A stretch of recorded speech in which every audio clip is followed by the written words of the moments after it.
Alrighty, guys, I am back, and I wanted to give a quick update that our tow truck driver called. He's on his way, and lucky for us, it's the same truck that accidentally stopped on us. Anyhow, we're grateful it's him because we were planning to do another dangerous maneuver. Because AAA's trucks can only hold two people, and there's three of us. So we were about ready to make some really tough decisions. But luckily, this guy who pulled up on us early, while we were waiting for AAA dispatch, he knew our situation, and he also has a cab that could fit all of us and more. So we're so grateful he's the guy coming. He already knows our situation. The plan was that the two kids were going to ride with the car, and then I was going to start walking in that direction towards 99 miles and wait for a cop to snatch me or for the kids to notify somebody that I was walking on the highway to come rescue me. Anyways, luckily that doesn't have to happen. We're all riding together, and yeah, so this is what's gonna go on.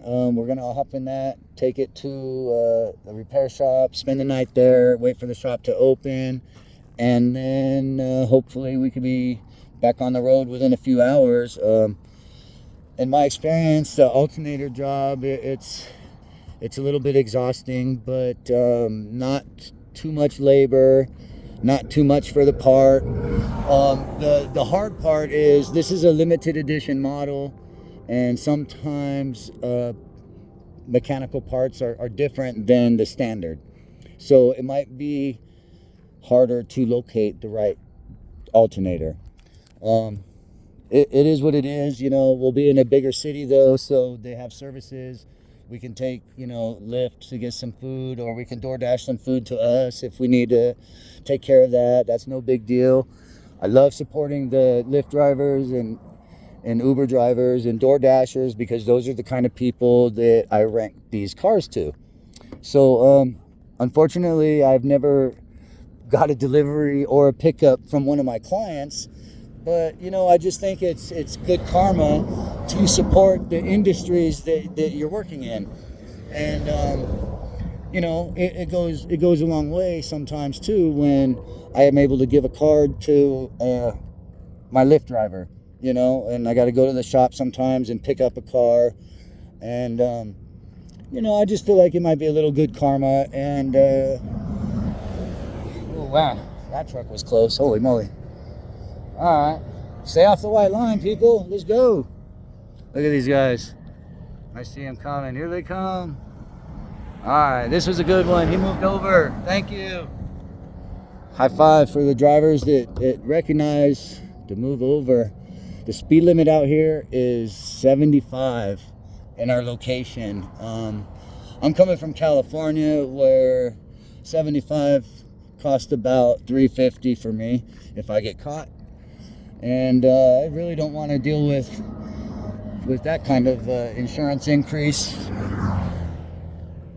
But nevertheless, yeah, where was I? Oh my God, how everything has gone wrong. And what's crazy is we're only under 1,000 miles left on our trip. And, woohoo! Oh my God, these guys are so fast. So we got less than 1,000 miles left on our trip. And, I think we're at like 850. That's a good 10 or 11 more hours, maybe 12.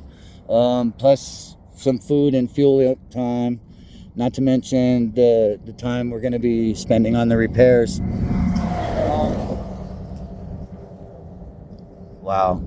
I noticed the later it gets out here, the faster these truckers are. With less traffic, man, they really haul balls. Ooh-wee. But yeah, I'm not really familiar with these kind of speeds coming out of California, where we're like 55, 60, 65, 70. I don't know any roads in California where 75 is allowed. Sometimes, you just get a little foot heavy, and go the extra, but when I notice, I ease off and move over if I'm an obstruction. Unless they're in a Prius, I don't really move over for Priuses anymore because those guys are just reckless and lost. Sorry, Toyota.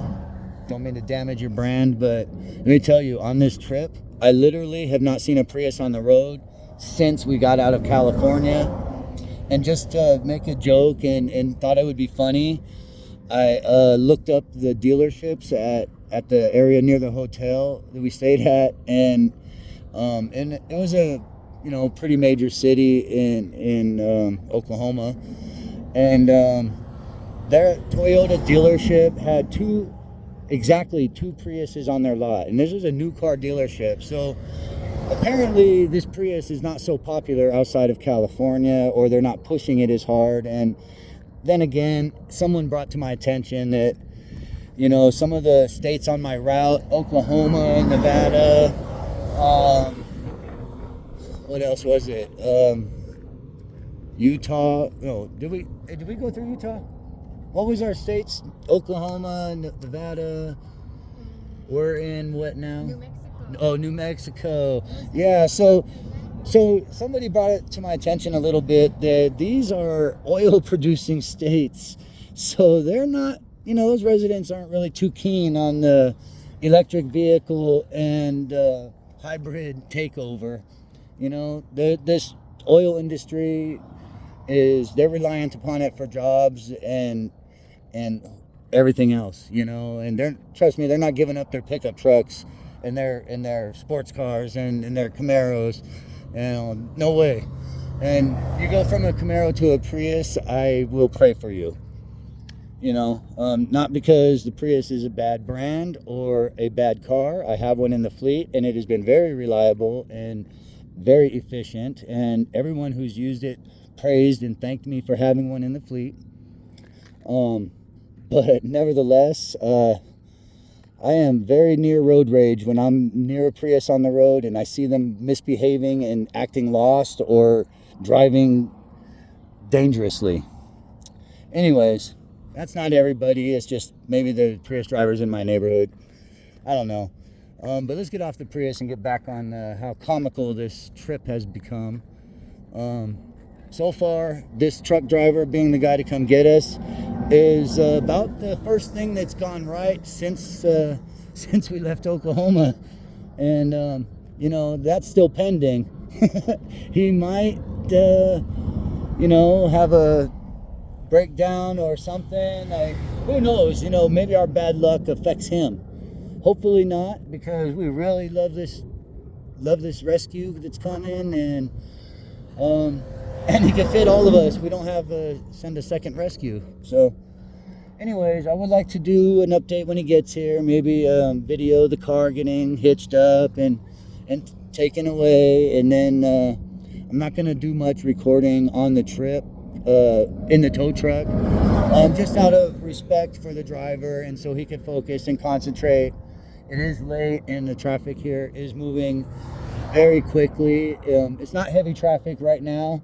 But we noticed on the way in and so far on the way out, there are multiple construction zones where speed comes to a minimum or a crawl, or like we had earlier, even a stop for about a half hour. So I think this is going to be great, getting this done. And I would love to get back on the road. We still have a promise that I need to keep with my kid and her boyfriend, that we are going to eat something awesome that we cannot get at home. If anybody knows of a great place to eat in, oh God, I'm sorry guys, what highway are we on again? What highway though? Interstate 40. Okay, so Interstate 40 West, off of mile 303, headed towards California. If you know the most awesome place to eat that we cannot find in Sacramento or surrounding areas, please hit me, leave a comment, tell me the best place to eat on this route. I don't care if it's the best burger, the best pizza, the best sandwich. I don't care. I might even try all of them. But nevertheless, man, I owe my kids greatly for this disaster trip. And I am so grateful how good their spirits are. And I can't stress enough how I owe them a big one. Anyways, I'll get back to you guys when we have an update. And till then, you already know. Peace out.